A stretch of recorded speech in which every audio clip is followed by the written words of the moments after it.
فرش پر آمنہ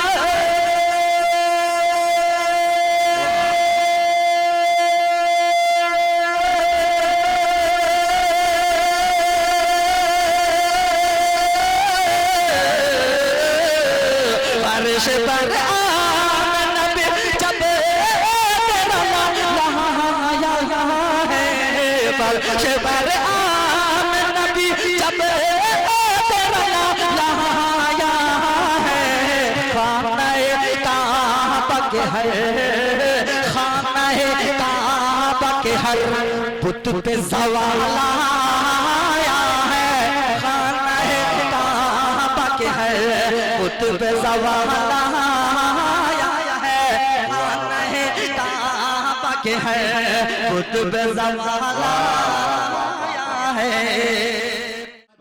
رفیق درس بہت پرانی ہماری دوستی جناب راشد صاحب سے کہوں گا اٹھ کہ اب بزم جہاں کا اور ہی انداز ہے اٹھ کہ اب بزم جہاں کا اور ہی انداز ہے مشرق و مغرب میں تیرے دور کا آغاز ہے عزیز جناب مولانا راشد صاحب تشریف لائیں اور چند کلمات سے ہم سب کو مستفیض فرمائیں اللہم صلی علی سیدنا و شفیعنا ومولانا محمد النبی الأمی وعلى آلہ وسلم تسلیما کثیرا کثیرا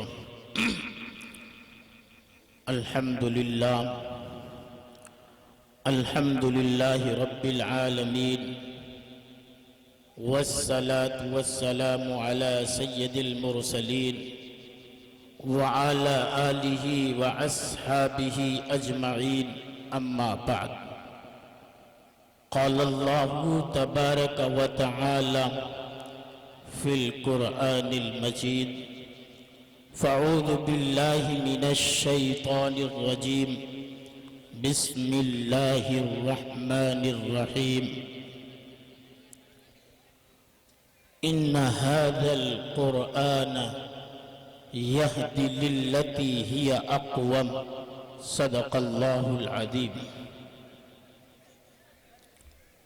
ایک آیت قرآن کی تلاوت کرنا ایک آیت قرآن کی تلاوت کرنا جان پر کھیل کر اظہار صداقت کرنا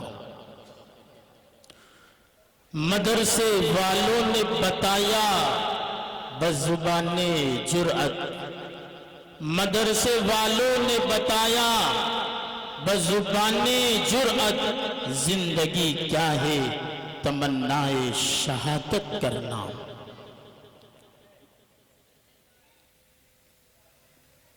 اس نے جو لفظ سر سینہ صحرا لکھا اس نے جو لفظ سر سینہ صحرا لکھا مٹ سکے گا نہ ہواؤں سے کچھ ایسا لکھا وسیم رضوی کان کھول کر کے سنتا چلے اس نے جو لفظ سر سینہ صحرا لکھا مٹ سکے گا نہ ہواؤں سے کچھ ایسا لکھا اس نے ایمان سے چمکتی ہوئی پیشانی پر اس نے ایمان سے چمکتی ہوئی پیشانی پر خون سے اپنے صحابہ کا قصیدہ لکھا محترم حضرات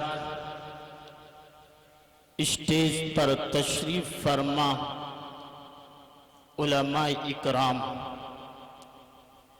اور سامنے بیٹھے ہوئے سامعین حضرات اللہ کا بہت بڑا فضل ہے کرم ہے کہ اللہ نے ہمیں اور آپ کو تھوڑی دیر مجلس کی دین کی مجلس میں بیٹھنے کی توفیق عطا فرمائی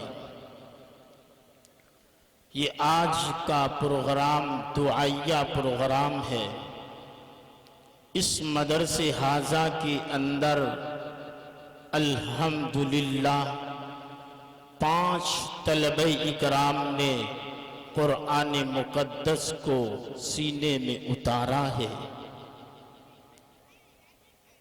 اور اس مدرسے حاضہ کے اندر جس کی نظامت، جس کے محتمم ہمارے مشفق چچا حضرت اقدس حضرت مولانا محمد شمس الدین صاحب قاسمی دامت برکاتہم،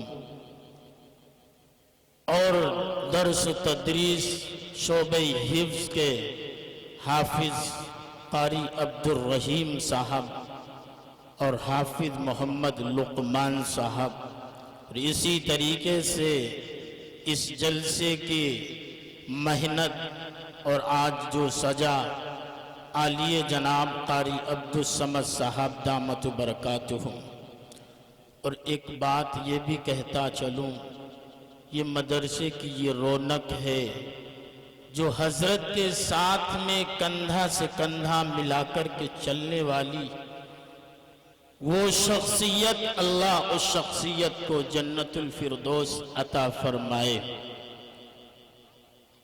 جنہوں نے پوری عمر پوری زندگی درس اور تدریس میں گزارنے والی وہ شخصیت، اللہ اس شخصیت کو نرو اللہ مرقدہ کو میری مراد حضرت حافظ و قاری محمد ایوب صاحب، اللہ حضرت کو جنت الفردوس میں اعلیٰ سے اعلیٰ مقام عطا فرمائے۔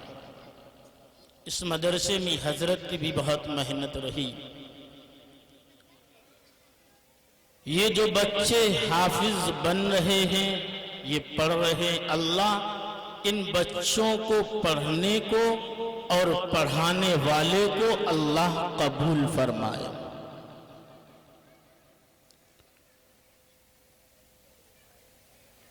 اللہ قبول فرمائے۔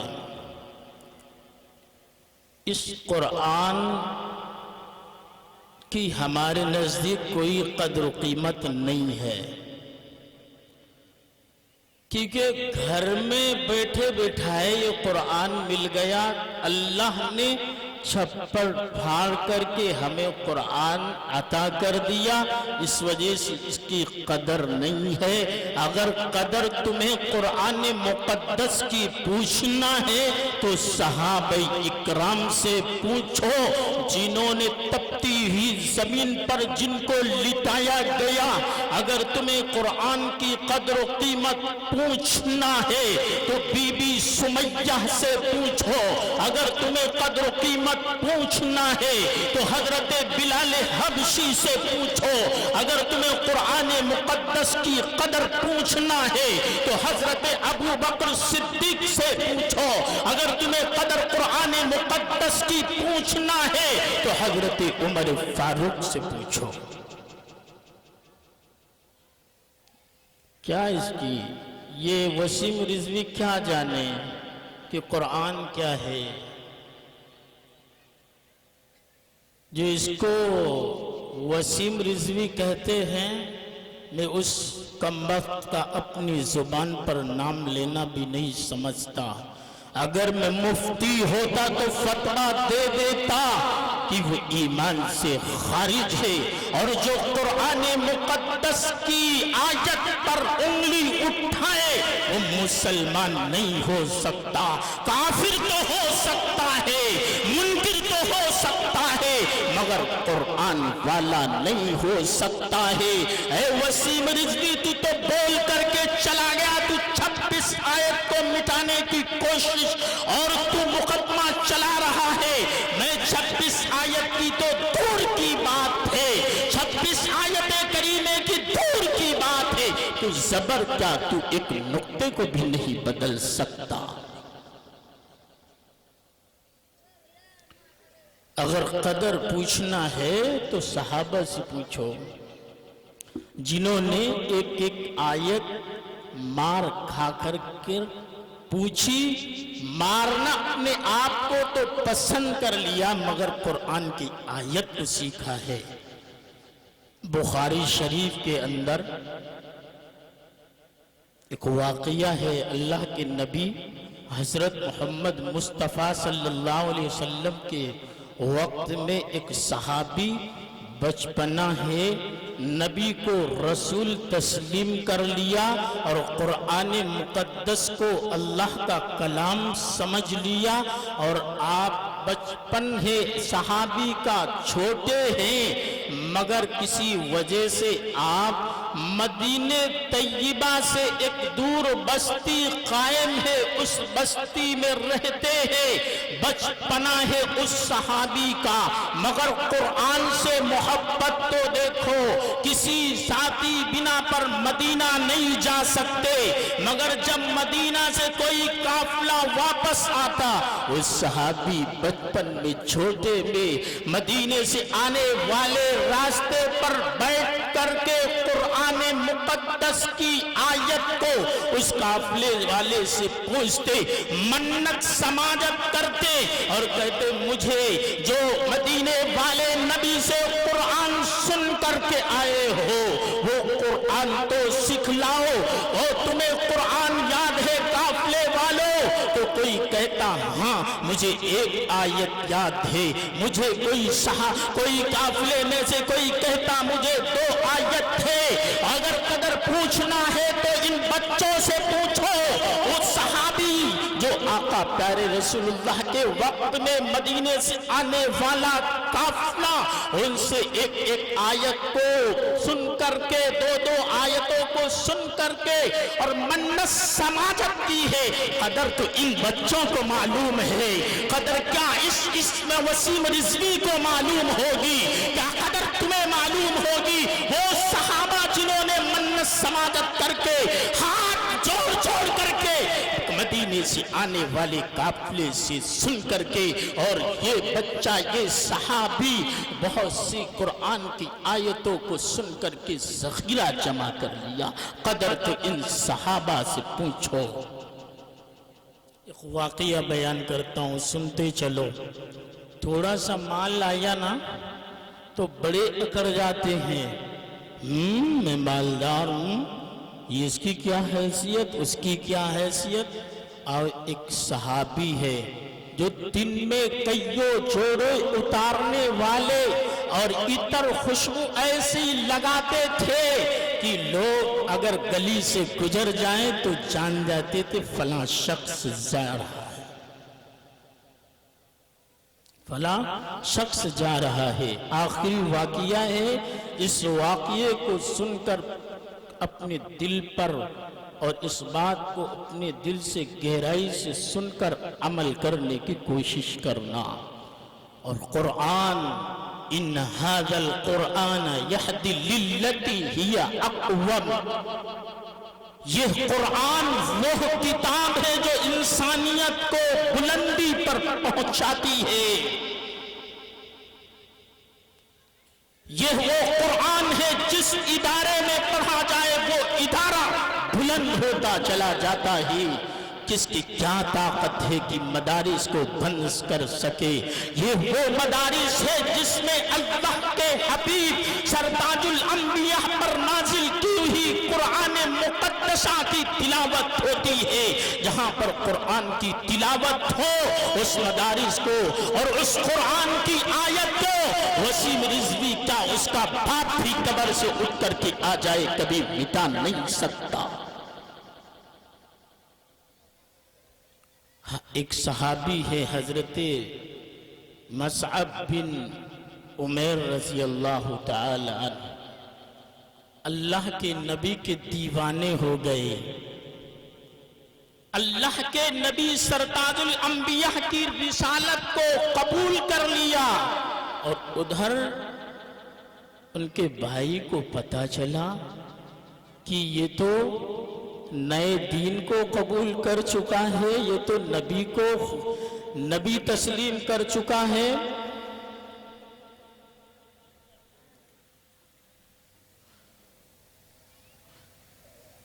حضرت میں اجازت چاہتا ہوں کہ یہ واقعہ چند لمحوں میں سمیٹ دوں، کیونکہ اب اس وقت بیان حضرت مولانا سلمان صاحب لکھیمپور سے جو تشریف لائے ہیں بہت ہی معنیاز شخصیت ہے اور بہت ہی اچھے انداز میں بیان کرتے ہیں اور وہ چترویدی زبان کو بھی جانتے ہیں.